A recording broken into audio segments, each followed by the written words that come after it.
ناحیه شمس‌الدین شاهین در جنوب و شرق جمهوری تاجیکستان جای دارد. مرکز این ناحیه شهرک شروع‌آباد است که در دامنه کوهسار حضرت شاه و در جنوب و غربی شهر کولاب جای دارد. ناحیه شمس‌الدین شاهین با مساحت 2380 کیلومتر کوادراتی در بلندی 2.5 هزار متر از سطح دریا در دامنه کوهسار حضرت شاه جای دارد. در شمال با ناحیه‌های درواز و مومن‌آباد، در غرب با شهر کولاب، از جنوب باشد با ناحیه همدانی همسایه و در شرق با رودی پنج و ناحیه راغستان و ولایت بدخشان افغانستان هم مرز است. سرزمین کنونی ناحیه شمس‌الدین شاهین در سده‌های میانه بخشی از ولایت‌های تاریخی خودالان بوده تا به زمان تیره یا تیره زمین خوانده می‌شد. برخی از باستانشناسان معنی این جایها را سرزمین بادخیز و شمالی می‌گفتند. از یادگاری‌های تاریخی این سرزمین مزار حضرت امام عسکری و یکی از منظره‌های دلپذیر جمهوری تاجیکستان به شمار می‌رود که امروز زیارتگاه هزاران سیاحان و مردمان گشته است. دشت تیره دامنه کوه امام عسکری را میگویند که گذرگاه باد است. در این دشت نسیم اطرافشان لاله‌کهک و گل و گیاه پهن گردیده طبیعت زیبا و دلانگیزش سرزمین همیشه بهار را میماند. میان مردم در مورد نام مکان اندیشه ها گوناگون است. جای آن را امام عسکری و گروه امام عسکری نام میبرند که پیران برنادل دهه های اطراف هر دو نام را درست می حسابند. دشت تیره در حقیقت مکانی نسیم گلبیز است. از جماعت دهاتی داغستان دامنی دشت تیره آغاز گردیده به کوه امام عسکری می پیوندد. طبیعت این مکان معجزه است. میدان دشت تیره مکانی گل و گیاه، باغ‌های بیشمار و طبیعت ناتکرار دارد. باد گلبیز دشت تیره به مشام بوی گل و گیاه را می آورد که آن را ما در یگان گوشه عالم پیدا کرده نمی توانیم. بخندد لاله بر صحرا بسان چهره لیلا، بگیرید ابر برگردون بسان دیده مجنون. ز آب جوی هر ساعت همه بوی گلاب باید، در آن شست است پینداری نگار من رخ گلگون. بیننده های گرامی، ما در دشت تیره قرار داریم. دشت تیره در یک مکان زیبا و خیلی منظره های دلنشین ناحیه شمس‌الدین شاهین قرار دارد. تیره برای آن میگویند که این مکان شمالگاه و زنده نسیم باد هاست که اگر کس به اینجا نآید خودش احساس این نسیم تازه را نمی کند. زیرا گل و گیاه، هوای تازه این دیار آنقدر سبک است که کس از این نسیم تازه حلاوت میبرد. ما در این گلزار تیره قرار داریم که پشت ما در آن همان بلندی کوههای سر به فلک کشیده که زیر سایه ابرها قرار دارد یکی از مکانهای تاریخی و باستانی حضرت امام عسکری است. بیننده های گرامی که تلویزیون علم و طبیعت هیئت ایجادی کوشش میکنند که در برنامه های خود ترغیبگر طبیعت زیبای کشور به خصوص ناحیه شمس‌الدین شاهین باشد و در این برنامه ما کوشش میکنیم تا آن اسرارهای طبیعت معجزه‌کاری را که در این دیار آفریده است برای شما پیشنهاد نماییم. پس در این سفر ما را همراه باشید. میرویم. شاید قدم جای خود قرار دادن این مکان را امام عسکری محض برای همین نسیم دلنواز تیره و طبیعت ناتکرارش انتخاب کرده باشد. دشت تیره فراخترین میدان کوه امام عسکری به حساب می رود که این به حکمت نیست. دشت تیره یعنی مکانی گلزار با نسیم تازه و فرح بخش که هیچ یک مکان با این مکان برابر شده نمی تواند. اینجا نفس تازه را تنها آن نفران احساس می کنند که به اینجا بیایند. در حقیقت تاجیکستان مکانی بهشت آسا و بهشت روی زمین است. سفری ما از مرکز ناحیه شمس‌الدین شاهین تا جماعت دهاتی داغستان صورت گرفت. در جماعت داغستان می بایست برای ما نقلیات سبکرو جدا می کردند، ولی از چی باشد روز به پایان می رسید و از نقلیات درک نبود. ما که از انتظار دیگر صبر و قرارمون نمانده بود، زیر درختان آب نوشیده با کودکان ده داغستان صحبت کرده аз онҳо чӣ гуна гузарондани таътили тобистонаро пурсон мешудем. аҷаб давраи беғамию хушбахтист. овони кӯдакиву наврасӣ, канори деҳа, домани кӯҳу саҳро ва орзуҳои мисли ситораҳои осмон, бешумори бачагӣ. вақте ки офтоб дар авҷи гармии худ қарор гирифт, мо ба роҳ баромадем. ҳаво бениҳоят гарм буд. офтоб дар қиём омода насими тирай беист мевазид. барои мо аз куҷое аз ҳамин деҳа меҳрубон ном ҷавонро ки бо нақлиёти боркаш каҳудонаи мардумро мекашонд оварданд, ки айни дарави гандум ва ҷамъоварии ғалла буд. ӯ бо шӯхӣ тамғаи нақлиёти боркашашро бо автомобилҳои гаронарзиши хориҷӣ номида моро савор намуда роҳи кӯҳиро пеш гирифт ва бо шӯхӣ гуфт: ман шуморо мисли ҳавопаймо мебарам. роҳҳо бениҳоят душворгузар буданд, вале ронандаи мо бо шавқ ронандагӣ мекард. ҷавон бисёр инсони заминӣ ва дарёдил буд. дар тамоми роҳ ба мо кӯмак намуда, гоҳ дар бардоштани асбобҳои наворбардорию борхалтаҳои доштаамон бо ҳазлу шӯхӣ ва суҳбатҳои намакинаш моро механдонд, то дарозии роҳ ва душвории онро нафаҳмем. беҳуда намегӯянд ки дӯстро дар сафар мешиносанд. дар ин сафар бо мо 2 нафар, яке Файзали Раҳмон аз намояндагони ҷамоат ва Меҳрубон Исмоилов моро роҳбаладӣ намуданд. роҳи нақлиётӣ моро танҳо то наздикии кӯҳи Эмомаскара бурд. давоми роҳро бояд ки тавассути пайроҳаҳо тай мекардем, зеро дигар роҳ нест.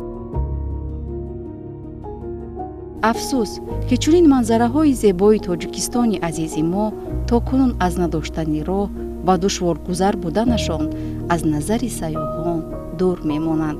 дашти беканори терай ҳазорон намуди гулу гиёҳро дар доманаи худ ҷой додааст. баргу гули гиёҳҳои шифобахш ба машом насими атрафшони биҳиштиро мемонд, ки кас аз ин насими дилангез роҳат мекунад. расидан то ба макони асосӣ ана ҳамин хел гулу гиёҳҳои беҳисоб, субинак, какутӣ, дарахтони хуч ва бисёр гиёҳҳои шифобахше ҳастанд, ки дар айни гуланд. бовар мекунед як табиати беҳамто дорад. дашти терай ва макони истироҳатӣ аст. бегумон инсон аз табиати тамошои чунин як табиати зебо сер намешавад.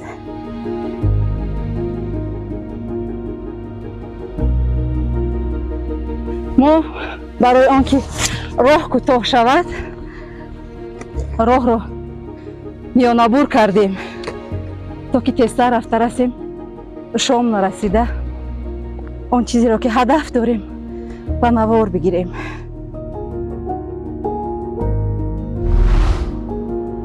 лолаву торон, субинаку чойкаҳак, бахусус гули хор дар ин макон хеле зиёд аст. мо ба домонаи кӯ расида ҳар яке пайроҳаеро интихоб намуда ба боло баромадан гирифтем. дар аввал ин кор ба мо сахлу осон намуд, зеро кӯ дар болои сарамон қарор дошт. мо гумон мекардем ки мо миёни 1 соат ба он ҷо мерасем, вале баъд дигар мадори кас намемонад. бовар мекунед бияндаҳои гиромӣ, нишеби бениҳоят, нишеби ниҳоӣ аст, хеле баланд аст. расидан ба ин кӯҳи Эмомаскара як қувва ва нерӯи бузург лозим аст, вале дар чунин як ҳавои тоза ва насими атрафшони гулу гиёҳҳои ин макон хастагии ҷисмонӣ ҳаст, вале хастагии рӯҳиро намебинӣ. ҳар қадар қувва дорӣ, кӯшиш мекунӣ ки ба ҳадаф бирасем ва албатта мерасем. моро ҳамроҳ бошед. дар домани кӯҳи Эмомаскарӣ дарахтони худрӯи зелол, бодоми талхдонаю ширин, пиставу хуч хеле зиёд аст.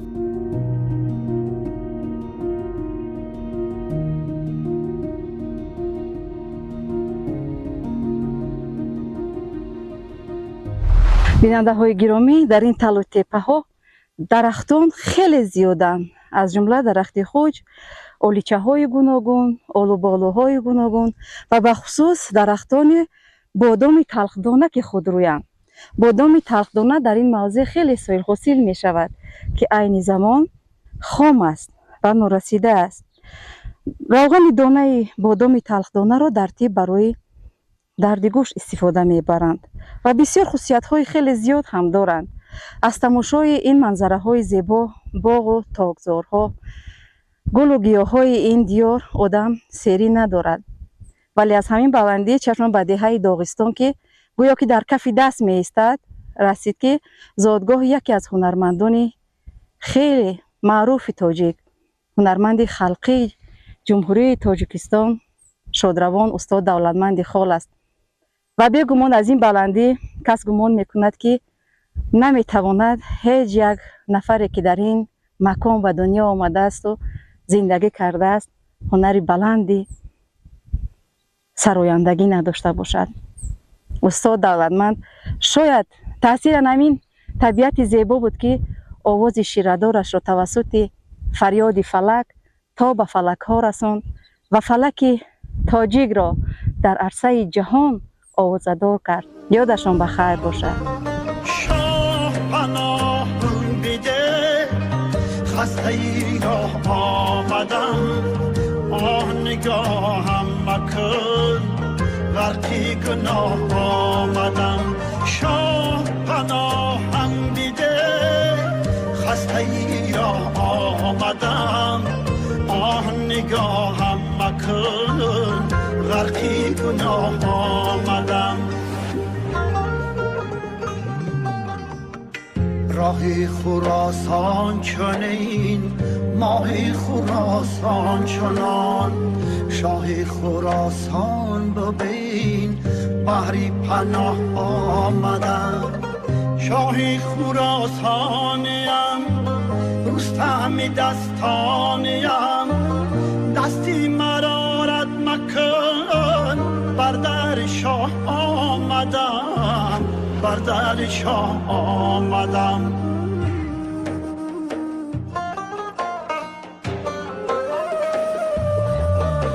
شاه پناهم بیده خسته ای را آمدم، آه نگاهم مکن غرقی گناه آمدم. همسفران ما ساکنان مقیمی همین مکان بودند. آنها برای آنکه ما در روزی راه را نفهمیم با داستان و قصه های شنیدهشان را درباره امام عسکری نقل میکردند. اصلا مردم این دیار همه فلک سرایند و آوازی خوب دارند. همسفر ما مهربان که هنگام برآمدن کوه با خواهش ما یک فلکی گرفت که آوازش تمام دره را فرا گرفت. هشینم به بلندی ها تریاد کنم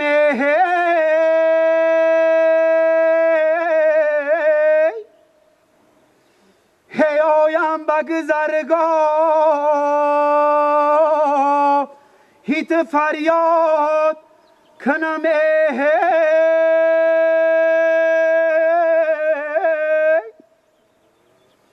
هی فریاد کنم اگر جوابم ندی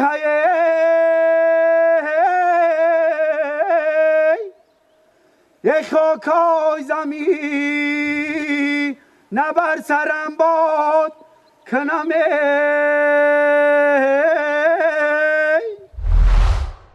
کوه امام عسکری از سلسله قطارکوه‌های حضرت شاه یکی از بلندترین ها به حساب رفته در ناحیه شمس‌الدین شاهین مکان دارد. گرد و اطراف آن به طور طبیعی بریده شده همچون یک سنگ الهیده عرض هستی می نماید.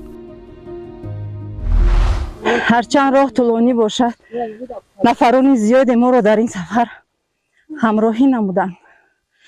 با روایت و داستان ها را از خودی هم نهایت زیاد شنیده بودیم. داستان امام عسکری نه تنها در بین مردم ختلون زمین، این چنین در بین تمام آن نفرانی که از این شخصیت واقفا خیلی ҳикояҳои гуногун дорад. бахшиш мепурсам ки мондагӣ зиёд шуд. мутахассисон ин кӯҳро дар алоҳидагӣ ҳамчун як санги бузург эътироф карданд.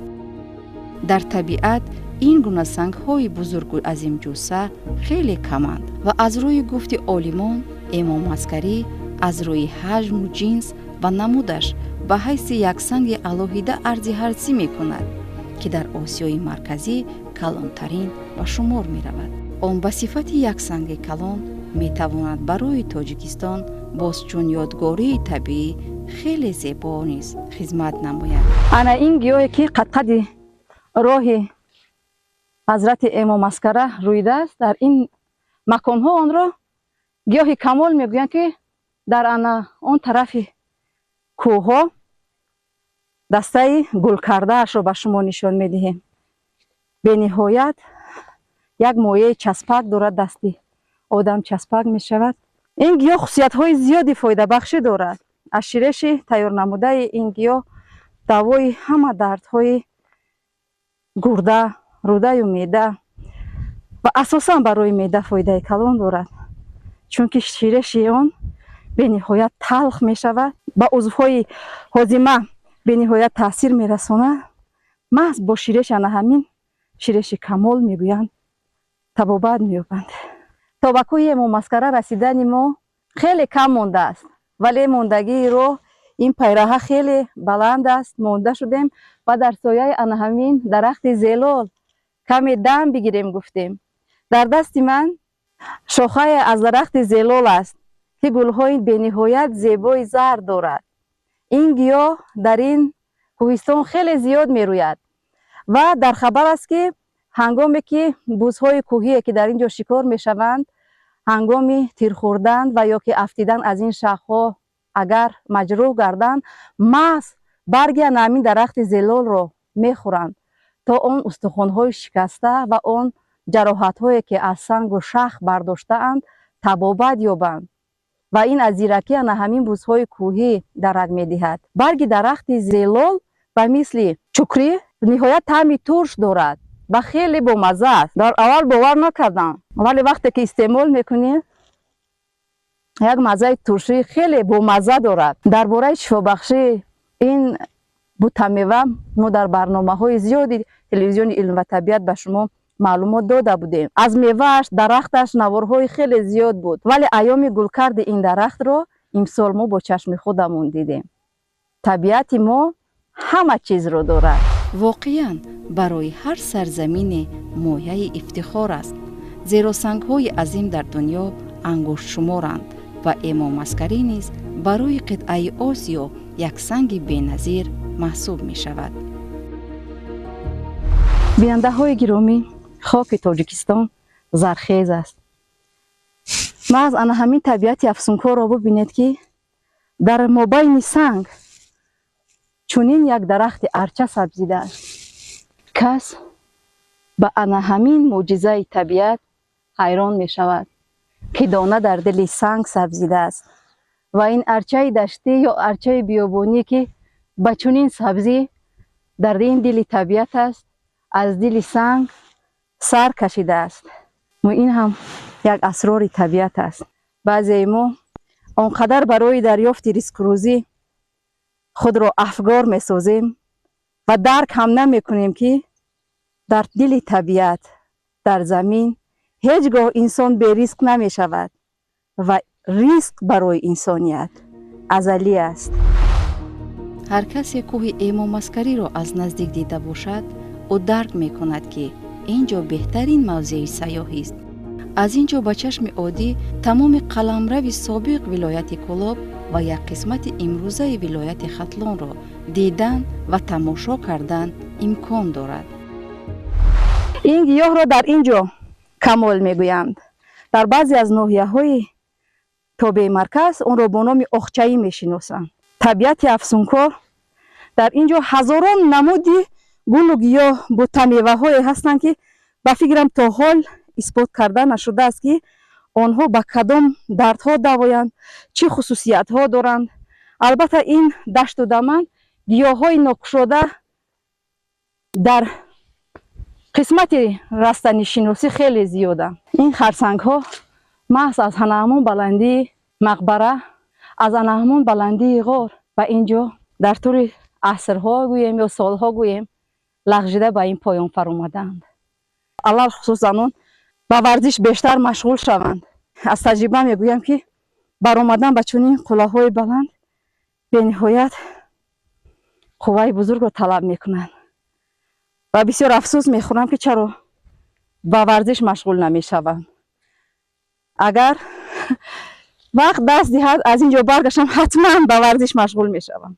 در اینجا این بلندی نه کمتر از 2-2.5 هزار متر از سطح بحر است. برای آنکه شهر کلاب خودش در کف دست می نماید. به نهایت یک بلندی فراخ است. طبیعت ناگفتنی دارد. دشت تیره به نهایت زیبا می نماید و نسیم فورمش خیلی گوارا می وزد. افسوس که این مکان ها خیلی بلند و خیلی دستنورسند. اصلا می توانند مردم ما در این بلندی ها کوشش کرده بیایند. این موضع ها را ببینند، زیارت نمایند و از گل و گیاهای این موضع چیده برده استعمال کنند و آن بیماری هایی که این زمان خیلی زیاد گشتند با گیاهای وطن خود گمان میکنم طبابتشان تیزتر می شود. هوای تازه به آنها فرح می بخشد. هوای تازه، نسیم فورم و طبیعت خودش ما را طبابت می کند. بیهوده نمیگویم، طبیعت می کند ما را طبابت. هر یکی ما را می باید که از این گنج بی‌بها ثمرناک استفاده بریم.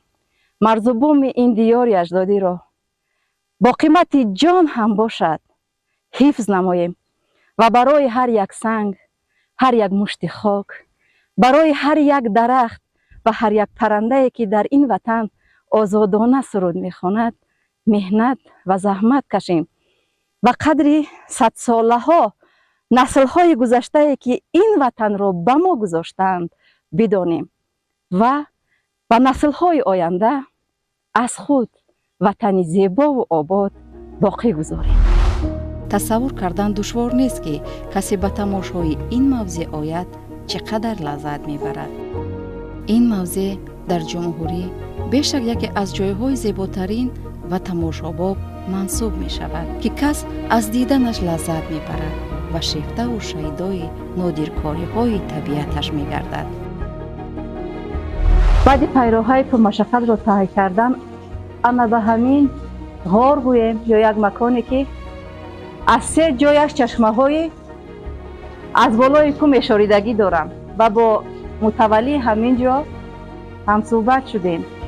خب السلام علیکم. و علیکم السلام. خوش آمدید. میخواستم که درباره اسرار همین چشمه ها به ما گفته میدادید. اصلا همین جای تو ایستادگیم طهارت خانه میگن در اصل. جای شستشو. جای شستشو، جای همین استراحتگاهی همین آدمای میمونای میومدگیم. همین آب شفا اصلا شفا با کدام خاطر که چای گیاهای طبیعی دارد. همین جدا مردم نیست دم میگیرن بعد او جای با همون جایی که آرامگاه هست با اونجا با زیارت میروند. درست گوشه نه که گوشه تولیدتون بغیر در جمهوری خدمت از جمهوری دیگه هم میآیند آدم‌ها میمون میگیرن. چشمه ها خیلی طبیعی هستند. اصلا چشمه در زمین میشد ولی این چشمه ها از سقف میشورند. بسیار کو است. خود میگم چشمه داریم با. چشمه هستن؟ همین طور کوز 385 هکتار زمینه پرشته با چشمه. همین آب از همون چشمه میآید. او در آخران کوه. این در موضعی است که بلندترینش جاش همین 2800 متر میگه سطح بر بلندی دارد. مقصد یک مکانی بی‌نهایت افسانوی را میماند.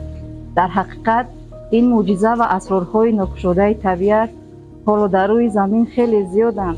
ولی پیش از آنی که به زیارت همین مرد عارف شتابین محض در آب همین چشمه شستشوی میکنند، دم میگیرند و بعدا برای زیارت به کوه دیگر میگذارند. همین طور موضوع خوبه. ای همه گوشه دنیا میاد. ای عربستان، ایران و افغانستان و ای امریکا و ای آفریقا و ای آفریقای جنوبی شکم گوشه اخیران چی اومدگی بدن.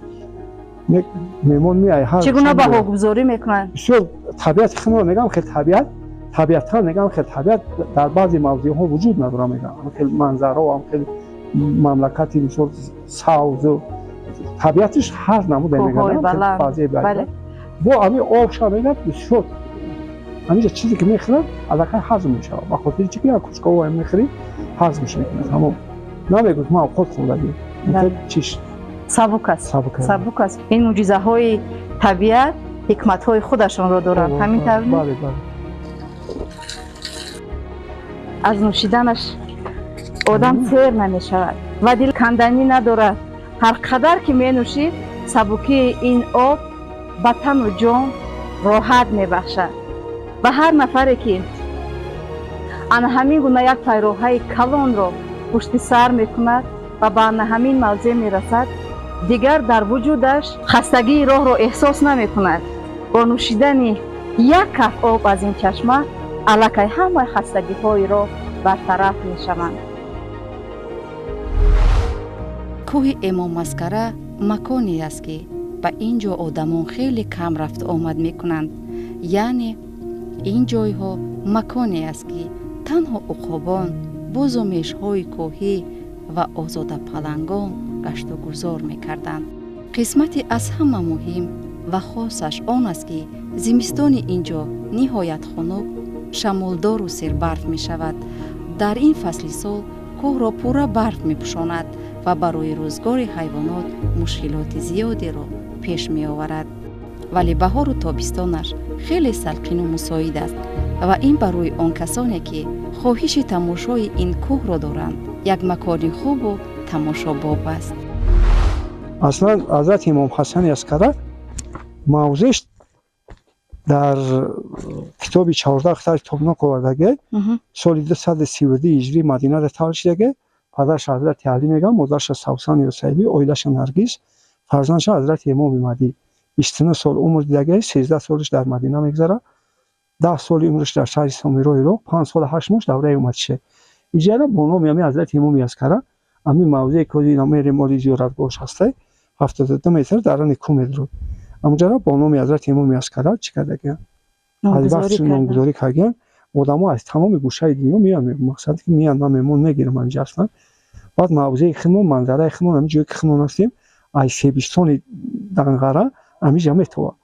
بله. ای چهارمغزک هم میتوه. بله بله. اگر کسی که اهمیت داده باشه همین خیلی بلنده ایده مقصد. خیلی معجزه داره. بله. انا که همینجا خود همین قشلوق دارم بردگیم همین محله داری ما هم همین میخوره همین بزرگو میخوره.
انا اینجا درآمدگاهی هست که توسط آن مردم به مکان زیارتگاه اینجا می‌شدند.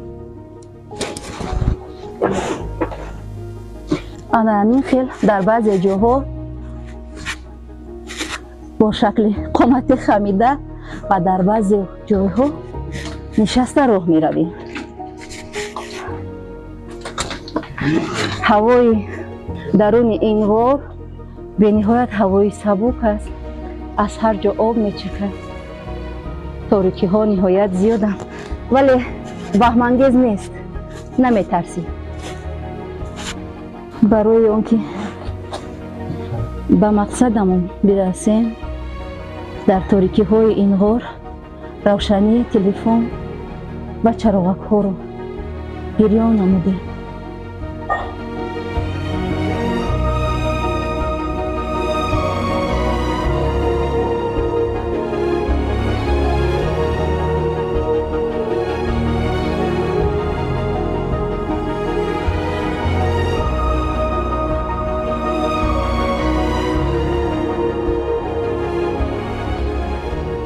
باور میکنید بینندگان گرامی آخری غور پیدا نیست. معلوم نیست که این شخص ما رو تا کجا میبرد، ولی با روشنی همین چراغ به پیش میرویم.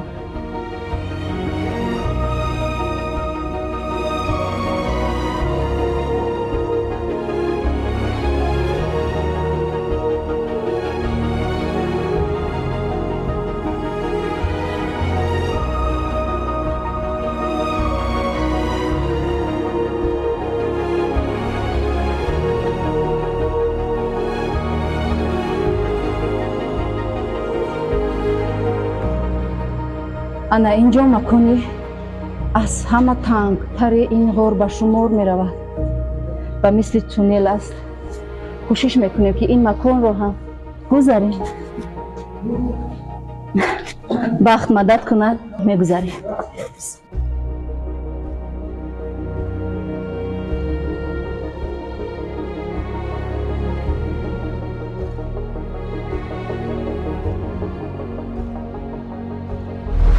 این زمان ما در کجا قرار داریم؟ این زمان ما در مرقد حضرت امام حسین عسکری قرار داریم. از درآمدگاه تا به مرقد آمدن 72 متر درازیش، 9 متر پهمیش، 12 متر درازیش مرقد خودش. همین موضعی است که حضرت امام حسین عسکری جو که همینجا گذرگاهش همین جایی که زیارتگاهی اصلیش مقصد انا در جای آبی شفا داره، آبی شفا بخش داره در جا. خلاصه از کدام یک گوشه که بیان به خاطر همین آبش میان همینجا آبی شفا بخش کتن میگیرن میبرن برای بیماریشون. از همه دولت ها خلاصه ما میمون قبول میکنیم. این سنگ توپ و این سنگ توپ ای وقت شام شاخه هایی که در اینجا میبینیم اینها چی باشه؟ یا گویا که اساس باشن نکنه. گویا اساس. خود مدگی. اینجا یک اساس بود، ای سنگی سبز بود. او را بردن.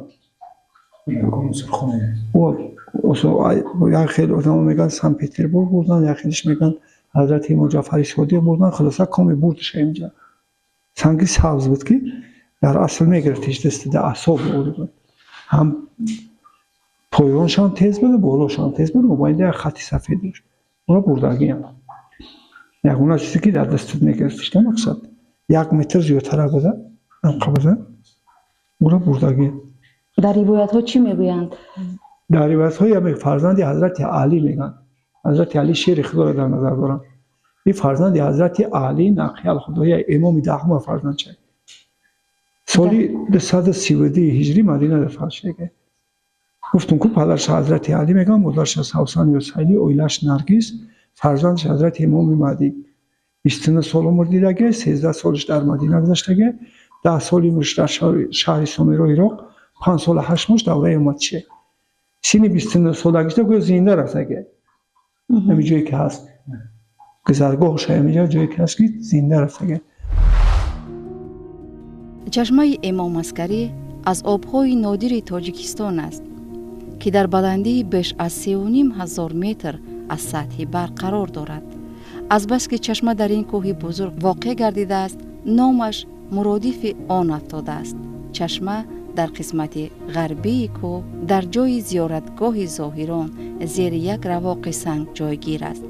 این موضع به صفت یک از جایهای مقدس کوه امام عسکری شناخته می شود. این مکان قبل از همه با طبیعت زیبای خود دقت هر بیننده را جلب می سازد. دیدن این منظره های حیرت انگیز کس را به عالم افسانه ها می برد. بیننده در تعجب می ماند که چگونه در کمر این کوه بزرگ که سراپا با قبضهای غفص سنگین عبارت است، باز تواند چشمه با این قدر زیبایی ارزی هستی نماید. در واقع اگر این چشمه در زمین می بود، او شاید با آن همه زیباییش чандон аҷобате намедошт, вале будани ин гуна чашма дар баландии кӯҳ тасаввурнопазир аст. дар ду тарафи ана ҳамин марқад чашма мешӯрад. ана ҳамин чашма чашмаи охирини оби Эмомаскара аст ва ҳар касе ки тавассути ин роҳи дурудароз ба ин ҷо мерасад, дар ҳақиқат фикр мекунад ки ба мақсад ноил гашт, зеро осон набуд то ба ин ҷо расидан. ин оби зулоле ки аз ин ҷо мечакад. бинандаи гиромӣ, агар шумо аҳамият дода бошед, сангҳои даруни ин ғор ба мисли кӯҳи намаканд, ҷилодор, сафед ва ҳама якранг. гӯё ки табиат ин пораи кӯҳро бо ҳамин оби чашма мешӯяд. об менӯшед. бисмиллаҳирраҳмонирраҳим.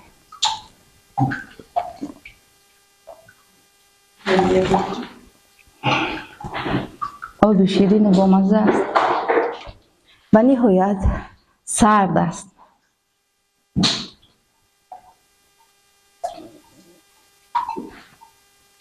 дар тифлӣ орзуи дидани ҳамин ҷоро аз пеш доштем ва инак орзуямон амалӣ гашт. ҳар нафаре ки ба ин ҷо барои зиёрат меояд, ҳатман бо худ ҳамин хелқутиҳои пластикӣ меорад ва барои наздиконашон аз ин оби шифобахш мебаранд. ман ҳам барои он нафароне ки саҳар моро гусел карданд ва гуфтанд ки барояшон оби шифобахш биёрам, об мегирам.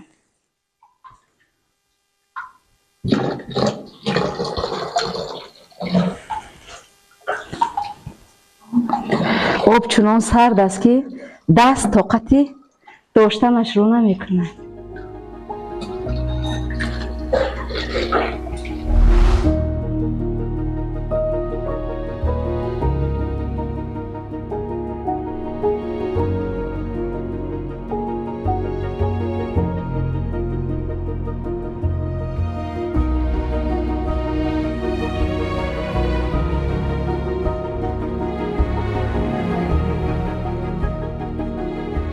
макони чашма бениҳоят ғайриоддӣ аст. сангҳои шаффоф, рангҳои гуногун ва теғаҳои кӯҳе ки дар ин ҷо мебинед нақби заринеро ба хотир меорад. вақте ки сангҳои ин ҷоро тамошо кардам, ҳамон кӯҳҳои афсонавие ки дар филмҳо тамошо мекунӣ ба ёд мерасад. оби чашма аз боло, яъне аз сақфи он, аз сурохиҳо ба поён мечаканд. ҳангоми резиш агар дурусттар назар андозед, аз чанд ҷои дигари он низ ҷойчаҳои риштамонанд шоридани обро мушоҳида мекунӣ. ин ҳама дар маҷмӯъ як чашмаи зебоеро ба вуҷуд меорад ки ҳаҷми обаш баробар ба андозаи як каф об аст. оби ин чашма бениҳоят сард аст. маълум ки он мисли чашмаҳои муқаррарӣ на аз замин, балки аз дили санг шорида ба замин мерезад. саропо сангпӯш будани мавзеи ҷойгиршавии чашма низ онро сард нигоҳ медорад. ҳангоми зимистон оби ин чашма пурра ях мебандад.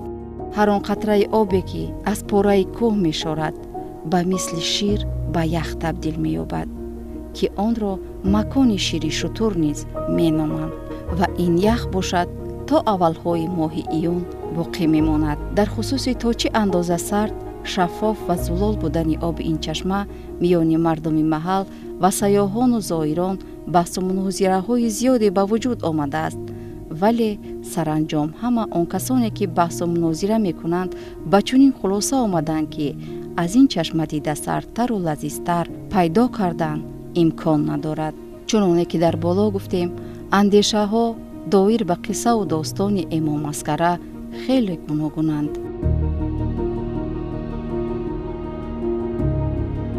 таманнои тамошо ва дидани кӯҳи Эмомаскара аз он ривояту достонҳое ки шунида будем, аз ҳама беш барои мо баромадани кӯҳ, даромадан ба қадамҷо ва нӯшидан аз оби шифобахши он буд. он қадар он чашмаи ҷонбахш софу зулол ва ширин аст ки кас душвории роҳро замон фаромӯш мекунад. андаруни нақб آبی که می شورد از ریشه گل و گیاه بوده سوراخی سنگ را با چشم دیدن نمی توانی. چون این می نماید که سنگ آب می شود. قطره های بی ایست و با صدای خیلی گوارا می چکند. از سر تا پا تر گشته پیکر انسان خنکی را حس می کند و بعدی بیرون شدن در حقیقت نم شدن لباس های خود را نمی بینی. چون این عجایب و غرایی بودن این مکان را آن نفران حس می نمایند که یک بار به تماشای کوه امام مسکره بیایند.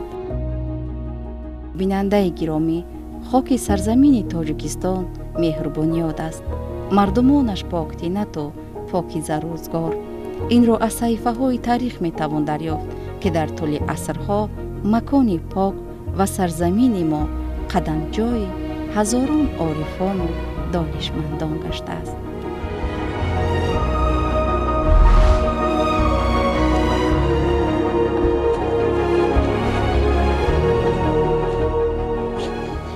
انا همین تا زیارت ما در قدم جای حضرت امام مسکره به آخر رسید. آنقدر دشوار نبوده است. تنها دل فرح میگیرد. هرچند مهنت، زحمت و راه خیلی طولانی هم باشد، زیارت عزیزان، زیارت بزرگان در ما مردم تاجیک این عرف و عادت و باید که هر نفری که در خاک پاک تاجیکستان قدم مانده است و قدم جای آنها زیارتگاه هزاران هزار نفرند، باید که بیاییم و با چشم سر ببینیم. همه شمایان و بینندگان گرامی به تماشای کوه امام مسکره دعوت میکنم، چون که آن حسیات، آن هیجانی که در اینجا انسان رو فرا میگیرد، آن را گفته و اثبات کرده هم نمیتواند. بگذار مردم تاجیک به قدر هر یک ذره خاک این دیار پاک برسند. بیهوده نیست که شاعر گفته است در این خاک، در این خاک، در این مزرعه پاک، بجز مهر، بجز عشق دیگر تخم نکارید، دیگر تخم نکارید.